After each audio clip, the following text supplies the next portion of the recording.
Ang Ilog Pasig, ang daming malulungkot at masasayang alamat na halos lahat ay alam ko. Pero maaari ko lamang ikwento ang masasaya at kalimutan ang malulungkot. Mukhang meron kang nais ipahiwatig sa salitang malungkot, Kapitan. Ano bang nangyari? Matalas ang iyong pandinig. Sa totoo lang, nang marinig ko ang pangalan ng ilog na ito, ay naalala ko ang kwento ni Juan Crisostemo Ibarra. Ibarra? Parang narinig ko na ang pangalan na iyan. Ano nga ba nangyari sa kanya? Alam mo ba? Senyor Simon, tila ay kinamumutla. Ang paglalakbay na ito ay medyo mahirap sa isang katulad mo. Ayos na ako, pag-Florentino. Na natin pag-usapan ang hirap ng paglalakbay. Pakinggan na natin ang tunto Si Ibarra ay anak ni Rafael Ibarra na nag-aral sa Europa at bumalik. At sa kanyang pagbabalik, nalaman ang pagkalisan ng kanyang ama. Tumingin kayo sa dako roon. Ayon sa kwento, habang siya ay tinutugis ng kawal, ito ay tumalon sa ilog at pinaulanan ng bala. Ang tubig ay naging kulay dugo, kadyat ng kamatayan ng binata. Ano nangyari kay Maria Clara? Nagpakasal siya kay Linares? Maaari kong tapusin ang kwento. Kaibigan ko ang nag-ampon ka Maria Clara, kaya nalaman ko ang buong kwento.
Maria Clara, ano itong nababalitaan ko nga ayaw mo lang mapakasal kay Linares?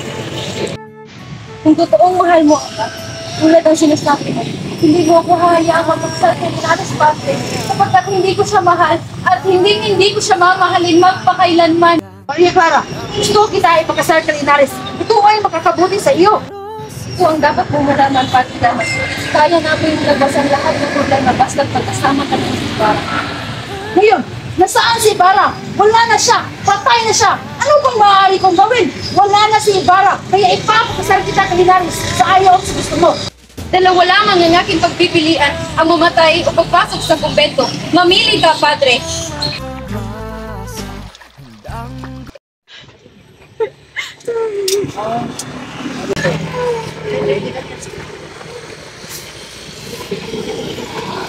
Anak, lumapit tayo kasi. Magdasal ka, Holy. Tanging Diyos lang ang makakaalam. Ang ganda mo sana, Holy. Sayang ka.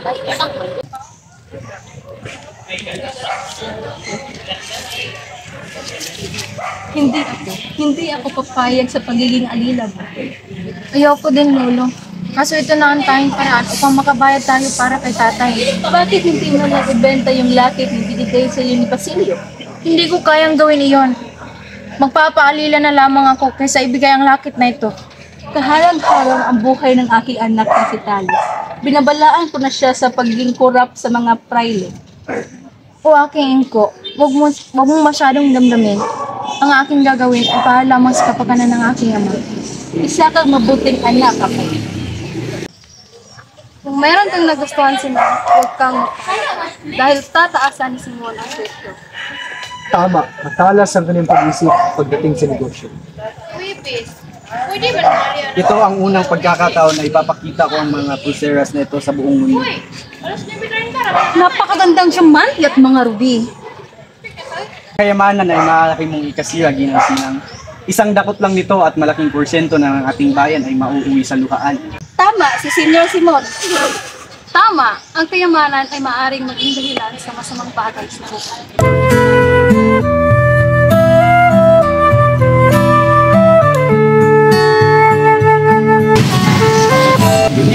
kapangyarihan.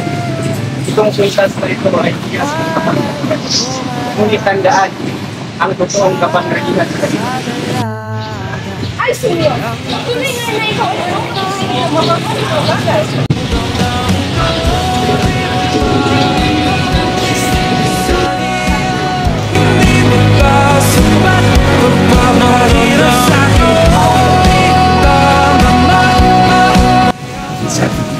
Tunay nga nagkakakainin! Ikas! Halika na, kauli ka! Ang ating bahay ay bukas para sa Diyos, Senyor Simon. Maraming salamat, Kabesang Talis. Ang aking plano ay magpatuloy papuntang San Diego. Tingin mo ba, ang aking revolver ba ay sapat na para sa Guardia Civil? Sigurado, Senyor. Sa halip, ang revolver nila ay napakalakas. Tama. Ngunit ang aking revolver ay kaya silang talunin. Nakita mo ba ang punong iyon? Tignan mo. Kahanga-hanga, ang iyong revolver ay napakalakas. Nabili ko pa ang aking revolver sa ibang bansa, Kabesang Talis. Mga kasama, ipaglaban natin ang Akademya ng Wikang Kastila. Klaro kasi kahit ako isang Kastila, ako'y sumusuporta. Hanggang kailan tayo maghintay? Ang gobyerno'y bulag. Hindi tayo titigil, ang kabataan ang pag-asa. Bahala na! Kay Paulita ako. Andresante! Ang mga estudyante ay nagbabalat ng revolusyon! Ha? Baka makasangkat niya ako para sa aking kapakanan. Ang mga kababaihan ito ay higit pang mahalaga kaysa sa akin. Ay, dapat makinig tayo sa mga kabataan. Hindi sila dapat bigyan ng kapangyarihan. Sa klase ko, tinitiklop ko silang lahat.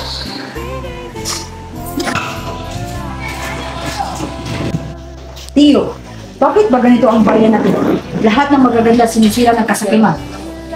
Isagana, ang tunay na pagbabago ay di sa dahas, kundi nasa pasilang pagputo. Don Custodio, tulungan niyo ako maging konsol. Pag-iisipan ko. Ako ang pinakamahusay na manunulat. Isusulat ko ang lahat, basta may eksena. Basta kumikita ako, bahala na, wala akong pakialam. Wag!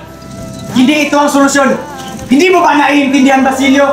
Kailangan sunugin ang masama para magsimula muli! Para sa bayan, hindi ito ang paraan. Lahat nawala.